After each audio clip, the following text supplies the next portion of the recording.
जय जिनेंद्र।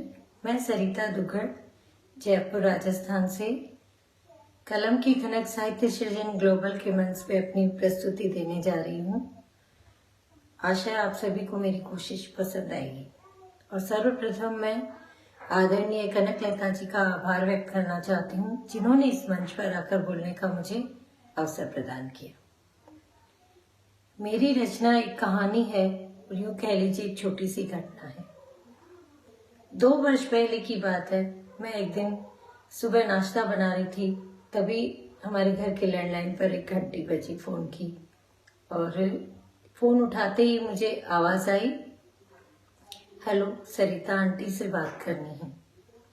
आवाज कुछ पहचान में नहीं आ रही थी, इसलिए मैंने वापस पूछा कि आप कौन बोल रहे हैं, किससे बात करनी है। तो उसने कहा कि मुझे सरिता आंटी से बात करनी है, मैं मसूरी से गोपाल बोल रहा हूँ। तो मैंने कहा मैंने तो आपको नहीं पहचाना। तो उसने कहा मेरी मम्मी आपसे बात करना चाहती है।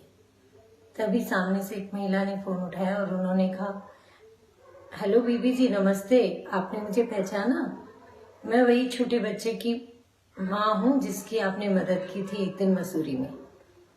तभी अचानक स्मृति पटल पर 15 साल पहले की यादें ताजा हो गई और मुझे याद आया जब हम घूमने गए थे। मैं अपने पति के साथ मसूरी घूमने गई थी। वहां पर एक दिन होटल से बाहर निकलकर टहलते हुए हम एक ढाबे में रुके, चलो यहाँ चाय पी ली जाए। चाय का ऑर्डर देकर हम लॉन में सुबह की खुली धूप का आनंद लेने लगे। तभी मैंने देखा कि उस ढाबे का एक स्टाफ एक औरत से जोर जोर से बातें कर रहा है और ऐसे कोई बर्तनों को लेके शायद छीना झपटी सी हो रही थी। फिर चाय का ऑर्डर दिया हुआ था, तो चाय नाश्ता करके हम जैसे ही बिल मंगवाया हमने, तो वही स्टाफ लेकर बिल आया। तो मैंने उससे पूछा, एक्सक्यूज मी, आप अभी एक औरत से वार्तालाप कर रहे थे, क्या बात हो गई?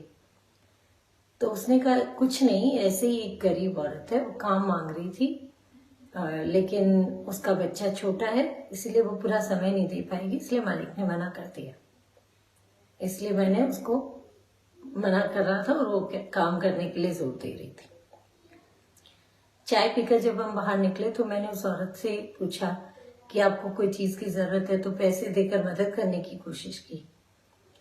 तो उसने कहा नहीं, मुझे ये नहीं चाहिए। मैंने कहा आपको ज्यादा की जरूरत है तो कोई बात नहीं, आप ले लीजिए। तो उसने कहा नहीं, इनसे क्या होगा, ये तो 2 दिन में खत्म हो जाएंगे, मेरा पति बीमार है और मेरा बच्चा छोटा है, 2 दिन से मेरे घर का चूल्हा नहीं जला है, मुझे काम चाहिए। तभी मैंने देखा सामने एक बोर्ड लगा हुआ था, उस पर कोई हस्तशिल्प कारखाना था जहां पर वस्त्र बनाए जाते। मैं उस बोर्ड को देखकर उस कारखाने में गई, तब देखा कि वहां पर कई चीजें बेचने के लिए भी रखी हुई थी और कई कारीगर काम कर रहे थे, जहां कुछ औरतें भी थी।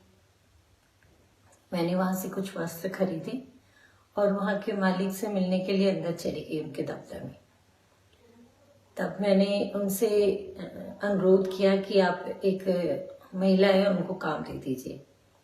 तो उन्होंने कहा ऐसे तो मैं उसे जानता नहीं हूँ, कैसे काम दे दूँ?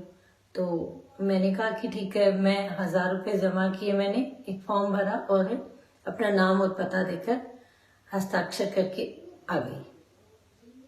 उसके बाद 2-4 दिन बाद हम वहां से घर आ गए और मैं सब इस घटना को भूल गई। अचानक उसका फोन आया 2 साल पहले, तब मुझे लगा कि देखो, मैंने उससे यही पूछा कि आप अब कैसे हो? तो उसने कहा आपकी वजह से मैं आत्मनिर्भर हो गई, अब मुझे आपसे एक काम था। तो मैंने कहा हाँ बोलो।